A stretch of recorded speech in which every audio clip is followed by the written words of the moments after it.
Sir Bhaskar విషయంగా కస్తూరి గారిని కలిశాను సార్. నువ్వేమంటున్నావు? అది ఎంత ఇంపార్టెంట్ కేసో తెలుసా నీకు? తెలుసు సార్.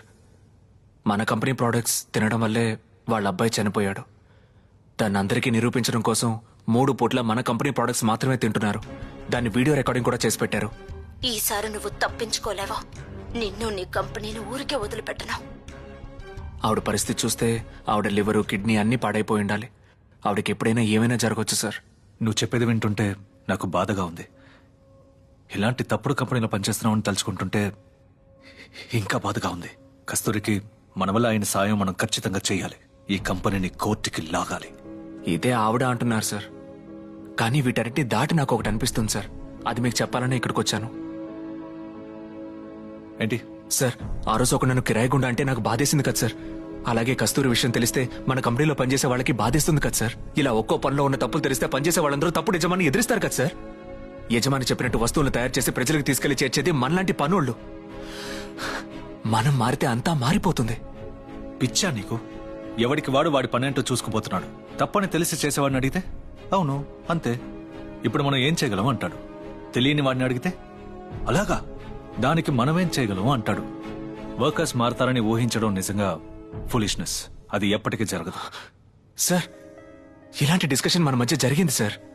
మీరు నన్ను ఒకరోజు అడిగారు, ఒక్క రోజులో 1 కోటి మందికి ఒక ప్రోడక్ట్ ని తీసుకెళ్లి చేర్చగలమా అని. నేను కుదరదు అన్నాను. దానికి నన్ను చూసి నవ్వి మీరేమన్నారో తెలుసా సార్? మార్కెటింగ్ లో సాధ్యం కాని విషయం అంటూ ఏదీ లేదన్నారు సార్. సార్, మార్కెటింగ్ ద్వారా ఒక వస్తువును తీసుకెళ్లి చేర్చగలిగినప్పుడు ఒకరి బాధను తీసుకెళ్లి ఎందుకు చేర్చలేని చెప్పండి. నేను ఇంత చెప్పినా నీకు అర్థం కావట్లేదా? ఇది ఒక ఐడియానా? బయట ఇంకెవరితోనో చెప్పకు. ఉన్న పరువు కాస్త పోతుంది. నీకు మార్కెటింగ్ నేర్పించినందుకు నాకు సిగ్గుగా ఉంది. రేపు కస్తూరి దగ్గర నుంచి ఆ వీడియోస్ తీసుకురా. End of discussion. Get out.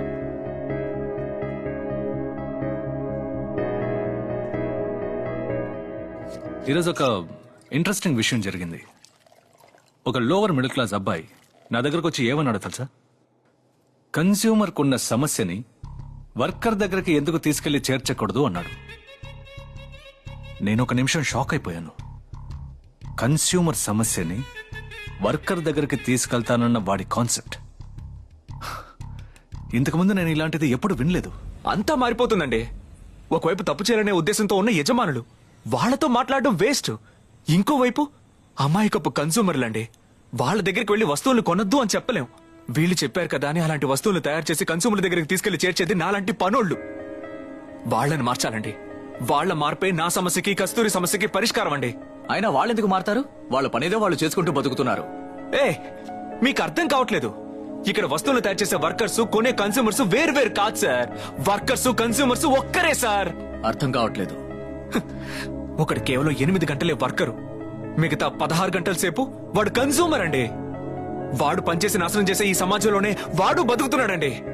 ఇది గనక వాడికి అర్థమయ్యేలా చేస్తే అంతా మారిపోతుంది. కుదరదు. నువ్వు చెప్పేది ఎప్పటికీ జరగదు. ఇష్టం వచ్చినట్టు వాక్కు. అవును సార్, కుదరదు. ఇక్కడ మంచి చేయడం కుదరదు, మంచోడిగా ఉండడం కుదరదు, ఏది చేయడం కుదరదు. కరెక్టే. కానీ సాధ్యం కాదంటూ ఏదైనా ఉంటే దాన్ని తీసుకురా, మార్కెటింగ్ ద్వారా చేసి చూపిస్తానంటున్నాడు. దాన్ని పననే పేరుతో బుర్రలోకి బాగా ఎక్కించేశాడు. ఆది సార్ ఒప్పుకోకపోయినా, కస్తూరికి ఇష్టం లేకపోయినా ఆవిడ సమస్యకి నేను పరిష్కారం కనిపెడతానండి. సరే, మేము బాగా ఆలోచించి రేపు చెప్తాం. రా వెళదాం.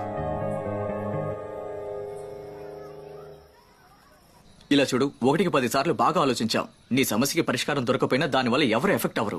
నీకే క్లారిటీ లేకుండా అనవసరంగా కస్తూరిని ఇందులోకి లాక్కు. తన మానాన తన్ని వదిలేస్తే కనీసం పోరాడిన తృప్తేనే ఉంటుంది. నువ్వు అనుకునేటట్టు యజమానికి వ్యతిరేకంగా ఏ వర్కర్ని తిప్పలేవు. మనం 200 ఏళ్ళగా ఏం చదువుతున్నాం? McCaul education system. బ్రిటిష్ వాళ్ళకి సలాం కొట్టి వాళ్ళ చెప్పు చేతుల్లో ఉండడానికి ఏనాడో కనిపెట్టింది. ముందు ఒకటి అర్థం చేసుకో. ఈ రోజు నువ్వు మార్చాలంటున్నావే ఎంప్లాయీస్, వీళ్ళంతా ఎక్కడ చదువుకున్నారు? ఇదే ఎడ్యుకేషన్ సిస్టమ్ లో. వాళ్ళందరినీ మార్చగలవా? తల్లకిందులుగా నుంచున్న కుదరదు. అనవసరంగా ఏదేదో ఆలోచించి టైం వేస్ట్ చేసుకోకు. ఈ మీటింగ్ కి నన్నెందుకు పిలిచారు? ఆడు సూపర్ గా మాట్లాడాడు, కానీ ఒక్క ముక్క అర్థం కాలేదు. వర్కర్స్ మారతారని ఊహించడం నిజంగా ఫూలిష్నెస్. వర్కర్స్ అందరినీ పనిచేయడం మానేయమంటారా? అలా చెప్పినంత మాత్రాన వాళ్ళు పనిచేయడం మానేస్తారా? ఆవిడ ప్రాణాలు కాపాడబోయి ఏదో సిల్లి పని చేసి ఆవిడని చంపేకు. జ్ఞానం, ఏంటమ్మా ఒంటరిగా కూర్చొని ఆలోచిస్తున్నావే, ఏమైందిరా? మా, నేను చెప్పినా నీకు అర్థం కాదు. పోమ్మా.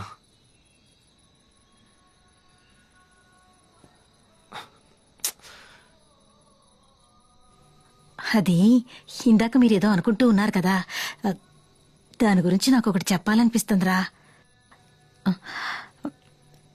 అది నీకు చెప్పొచ్చో లేదో నాకు తెలియదు, కానీ చెప్పేస్తాన్రా. నేనొక 30 సంవత్సరాలుగా ఇంటి పని చేస్తున్నాను కదరా. ఓ 20 ఇళ్లలో పాచి పని చేస్తుంటాను. అక్కడ కొందరు మగాళ్ళు వాళ్ళ చూపే అదోలా ఉండేది. నాకు ఏంట్రా ఇది, మన యజమానులే ఇలా చూస్తున్నారే అని చాలా బాధపడేదాన్ని. అయినా నా తలరాతని నా పనేదో చూసుకుని పోయేదాన్ని. కానీ ఒకరోజు నా యజమాని నా మీద చెయ్యబోయాడ్రా. నా గుండె ఆగిపోయింది. దుర్మార్గుడా, నేను విశ్వాసంగా ఉండాల్సింది నేను చేసే ఉద్యోగానికి రా. నీకెందుకురా నేను విశ్వాసంగా ఉండాలి అనుకొని వాడి చెయ్యి నా మీద పడేలోగా గుర్రుమని ఒక చూపు చూశాను చూడు, వాడు భయపడ్డాడ్రా. నన్ను చూసి అంతలా భయపడ్డాడ్రా. నన్ను పనిలోంచి మాత్రం తీసేయలేదు. ఆ తర్వాత పెళ్ళంతో చెప్పేస్తానేమోనని, బయటకు చెప్పేస్తానేమోనని భయపడి చచ్చాడు. నేను హాల్లోకి వెళితే కిచెన్లోకి వెళ్ళిపోయేవాడు, కిచెన్లోకి వెళితే బయటికే వెళ్ళిపోయేవాడు. నిజం చెప్పాలంటే ముందు కన్నా నన్నింకా మర్యాదగా చూడటం మొదలెట్టాడు. నేనెందుకు చెప్తున్నానంటే, మన విశ్వాసం ఎంతవరకు అని గీత గీసుకునేది మన చేతుల్లోనే ఉంది, ఇంకెవ్వరి చేతుల్లోనూ లేదురా. అది మనకి జీతం ఇచ్చే యజమానైనా సరే. మనం తీసుకునే జీతం మనం చేసే ఉద్యోగానికి రా. అది మన యజమానులు చేసే తప్పుల్ని కప్పిపుచ్చడానికి తీసుకునే లంచం కాదు. ఏమోరా, నాకు తెలిసింది చెప్పాను. అమ్మో ఏంట్రా అమ్మో ఏంట్రా అమ్మా అమ్మా అమ్మా, ఎవరమ్మా నువ్వు? ఇన్నాడు ఎక్కడున్నావు? Super idea ఇచ్చావమ్మా. థ్యాంక్స్ అమ్మా. పట్టేసా పట్టేసా పట్టేసా. నేను కనిపెట్టేశాను.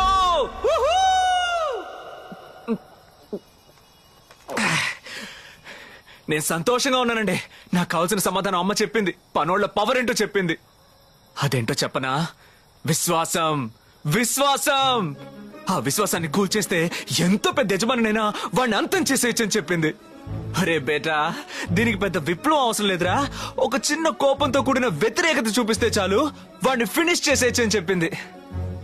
ఏంటో తెలియని ఒక ఫార్ములాతో ఒక కూల్ డ్రింక్ ని లోకమంతా తీసుకెళ్లి చేర్చగలిగినప్పుడు, ఎందుకంటే మా అమ్మ చెప్పిన ఫార్ములాతో నా బాధని పనోళ్ళందరి దగ్గరికి తీసుకెళ్లి చేర్చలేను? నా దగ్గర ప్లాన్ మొత్తం క్లియర్ గా ఉందండి. మొదలు పెట్టేస్తాను. ముందు నా కంపెనీ సాఫ్రాన్ తోనే మొదలెడతాను. దాన్ని శాంపుల్ గా చేసి ఇంకా చాలా చాలా చాలా దూరం వరకు తీసుకెళ్తానండి. కానీ నా కళ, లక్ష్యం, పోరాటం, బాధ మీకు మాత్రమే అర్థమవుతున్నాయండి. రే, నువ్వు చెప్పేవన్నీ కరెక్ట్ అని చెప్పండి. ఈ కస్తూరి విషయాన్ని ఆధికారికి కూడా చెప్పనండి. మీరు చెప్పే మాట చాలండి. మీరు కనుక నాతో ఉంటే చేసిన మన కంపెనీ వర్కర్స్, వాళ్ళ ఫ్యామిలీ మెంబర్స్ అండ్ వచ్చిన చిన్నారులందరికీ నమస్కారం. ఈ కార్యక్రమం గురించి చెప్పడానికి ముందు, మా టీం ఇలాంటి ఫ్యామిలీ ఫంక్షన్ ప్లాన్ చేస్తోందని చెప్పిన వెంటనే సరే బాగా చేయండి, సూపర్ గా చేయండి అని పర్మిషన్ ఇచ్చిన మా కంపెనీ తాలూకు అన్ని డిపార్ట్మెంట్ హెడ్స్ కి ఈ తరుణంలో మేము ధన్యవాదాలు తెలియజేసుకుంటున్నాం. Thank you so much. నిజానికి ఇక్కడ పనిచేసే వాళ్ళందరూ ఎలా ఈ సాఫ్రాన్ కంపెనీలో పనిచేస్తున్నారని చూపించడానికి మీకోసం ఒక అందమైన ఏవీని తయారు చేసాం. దాన్ని ఇప్పుడు ఇక్కడ చూద్దాం.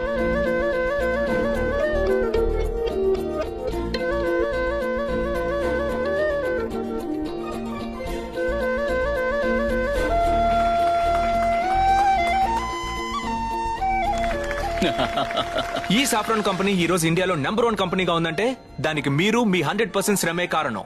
సో మీరందరూ కలిసి నాతో కాన్ఫిడెంట్ గా చెప్పండి, we are the best. We are the best. Mister Steve, ఏం జరుగుతోంది ఇక్కడ? మన మీటింగ్ కోసం నేను అన్ని ఏర్పాట్లు చేసి పెడితే మీరు ఇక్కడేం చేస్తున్నారు? Excuse me sir. అది కాదు sir. Adityaram Madhav, MDs only sun. నువ్వు నంబర్ 1 గా ఉండాలని నా కంపెనీలో స్పైని పెట్టాను. నేను నీ కంపెనీని కొనడానికి నీ కంపెనీలోకి స్పైగా వచ్చాను. ఇప్పుడు దాని కంప్లీట్ అడ్మినిస్ట్రేషన్ నా కంట్రోల్లో, ఇంక్లూడింగ్ యువర్ ఇన్వెస్టర్స్. నా వల్ల నీ కంపెనీకి జరిగిన డ్యామేజెస్ లో హైలైట్ ఏంటో తెలుసా? నీ పాల ప్రాజెక్ట్ లో నువ్వు ఇరుక్కున్నదే. I think we should do this. Thank you sir. ఆ ప్రాజెక్ట్ తాలూకు లైసెన్స్, పేటెంట్ రైట్స్ అన్ని నా దగ్గరే ఉన్నాయి. మేము ఖర్చు పెట్టింది ఒక యాడ్కి మాత్రమే.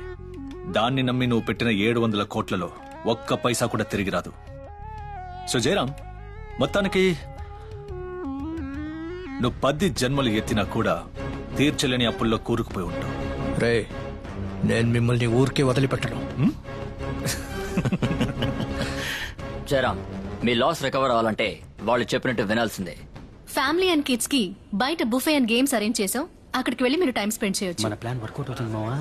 మీరు నెక్స్ట్ ఈవెంట్ రెడీ చేయండి, నేను వెళ్ళి ఫోన్ మాట్లాడుస్తాను. ఓకే. సార్ నవ్వుతూ సైన్ చేయండి సార్. సాఫ్రాన్ ని మీకంటే గ్రేటర్ హైట్స్ కి నేను తీసుకెళ్తాను.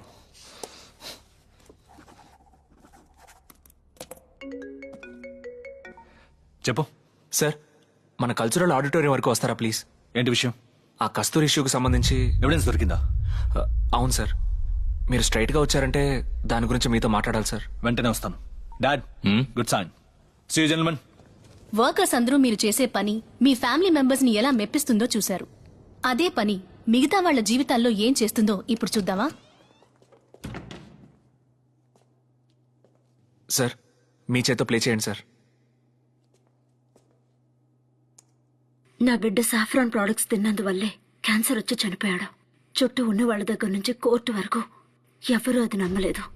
దాన్ని నిరూపించడానికి నేను చాలా 3 దారుణం కోట్ల కదా సార్. అవును జ్ఞానం. సాఫ్రాన్ ప్రొడక్ట్స్ తిన్నారని ఈ వీడియో ఒకటి చాలు ఈ కంపెనీని అంతం దాన్ని చేయడానికి. ఆధారంగా మారుస్తాను. సార్, ఆ రోజు మీకు బాధగా ఉందంటే రోజు వాళ్ళకి బాధగానే ఉంటుంది కదా సార్. వల్లే నేను ఇలా ఉన్నాను. ఎవరికి? మన కంపెనీ వర్కర్స్. వర్కర్సా? అవును సార్, వాళ్ళు కూడా చూస్తున్నారు సార్. సార్, మీరు నాతో రండి సార్. నా బిడ్డతో రే, అక్కడ ఎవరు లేరు చూడు. సంతోషంగా జీవించాల్సిన జీవితం ఇది, కానీ దక్కలేదు. అట్లీస్ట్ వాడి చావుకి న్యాయం దొరికితే చాలు, నేను ప్రశాంతంగా చనిపోతాను. సాఫ్రాన్ ప్రొడక్ట్స్ లో తప్పుడు కెమికల్స్ ఉండొచ్చు ఉండకపోవచ్చు అని చెప్పే కదా కేసులు గెలిచారు. ఇదిగో ఉన్నాయనడానికి ప్రూఫ్. ఏ విషయాన్నైతే తిని నా పిల్లాడు చనిపోయాడో అదే విషయాన్ని నేను 3 పూటలు తిని నేనే ఆధారంగా మారుతాను. ఇందులో ఉన్నది మాత్రం చదవండి, మీకు ఇష్టం లేకపోయినా మా కోసం. నేను కోల్పోయింది ఒక యజమాని అర్థం చేసుకోకపోవచ్చు, వస్తువులు కొని ఉపయోగించే ఓ కన్స్యూమర్ అర్థం చేసుకోకపోవచ్చు, కానీ వీటిని తయారు చేసి కన్స్యూమర్స్ దగ్గరకు తీసుకువెళ్లే కార్మికులు ఖచ్చితంగా అర్థం చేసుకుంటారు. అర్థం చేసుకోండి. చూడండి సార్, మార్కెటింగ్ లో ఏది అసాధ్యం కాదని చెప్పారుగా, నా బాధను వీళ్ళ దగ్గరికి తీసుకెళ్లి చేరుస్తాను సార్. దీన్ని మీ కళ్ళ ముందే నేను నిరూపించాలనే ఈ వీడియోని మీ దగ్గర దాచేశాను సార్. Sorry sir.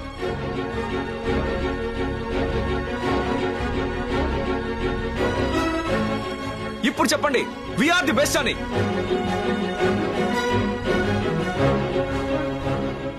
చెప్పండి, అలా చెప్పే అర్హత మీకుందా? అది లేకుండా చేశారుగా, అదే నిజం. కాసేపటి క్రితం చూశాంగా, మీ భార్య బిడ్డలు చప్పట్లు కొట్టి ఎంత గర్వపడ్డారు. ఇప్పుడు మనస్ఫూర్తిగా చెప్పండి, ఈ పని చేస్తున్నందుకు మీరు గర్వపడుతున్నారా? నిజం చెప్పాలంటే మన అందరం మంచోళమే. సొసైటీ దగ్గర నుంచి స్కూలు, కాలేజు, కన్న బిడ్డల వరకు అందరం మంచోళ్ళగానే ఉన్నాం. కానీ పని అని వస్తే మాత్రం మనం చేసేది కరెక్టా తప్పా అని ఆలోచించకుండా మన యజమాని చెప్పేది అలాగే చేసేస్తున్నాం. ఇలా ప్రాణం పెట్టి పనిచేసేది మనల్ని నమ్మి వస్తువులు కొనే కన్స్యూమర్స్ ప్రాణాలు తీయడానికా?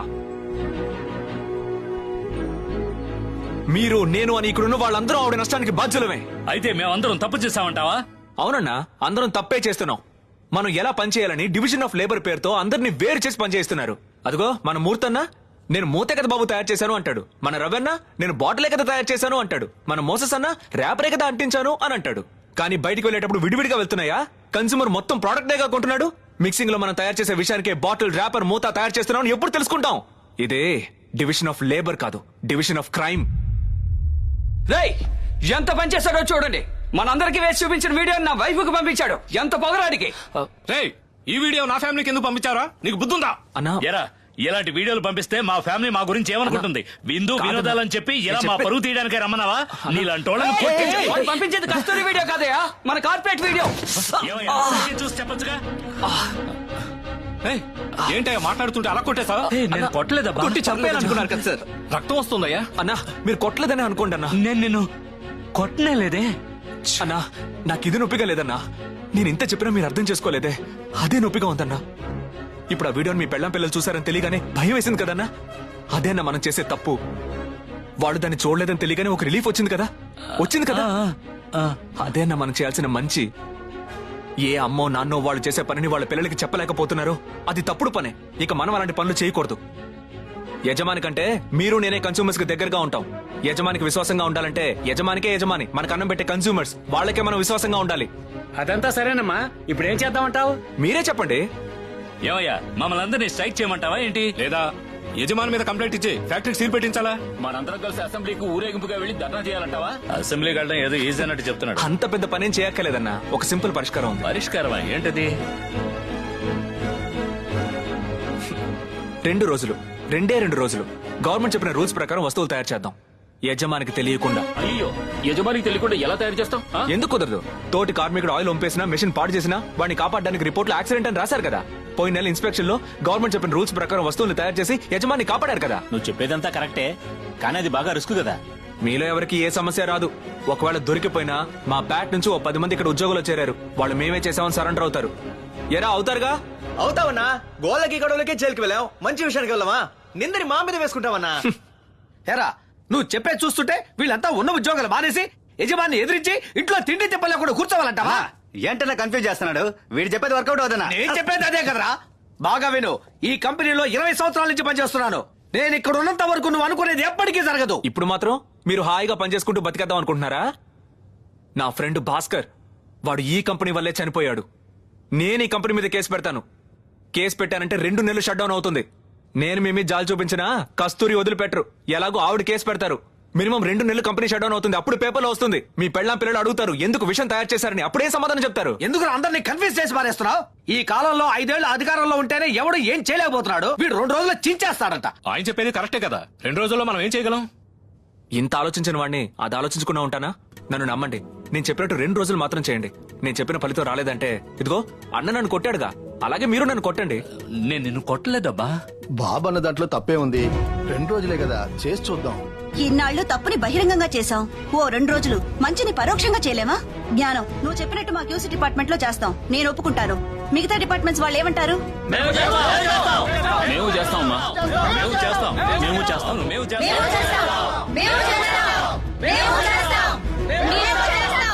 రేపే దీన్ని మొదలు పెడదామా? ఇప్పుడు చెప్పండి కాన్ఫిడెంట్ గా, వీఆర్ ది బెస్ట్ అని. We are the best.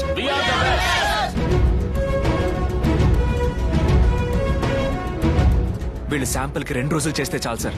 దాన్ని బిల్డప్ చేయడానికి మీరు చెప్పిన మార్కెటింగ్ ఉంది కదా సార్. అమేజింగ్. దీన్ని అడ్డం పెట్టుకుని ఒరే ఓనర్, ఇకపై జీవితాంతం వర్కర్స్ అందరూ నీకు వ్యతిరేకమే అని చెప్తాను. దీంతో కస్తూరి విషయాన్ని కలిపి భయపెడతాను. వీటన్నిటి సాయంతో ఇకపై నువ్వు మంచి ప్రొడక్ట్స్ మాత్రమే తయారు చేయాలని మన ఓనర్ని బెదిరిస్తాను సార్. దానికి మీ చిన్న హెల్ప్ కావాలి సార్. చిన్న హెల్ప్ ఏంటి, పెద్ద హెల్పే అడుగు, చేస్తాను. నిన్ను నమ్మకపోయినందుకు సారీ. ఇక ఇప్పటి నుంచి నీతోనే ఉంటాను. Thank you sir.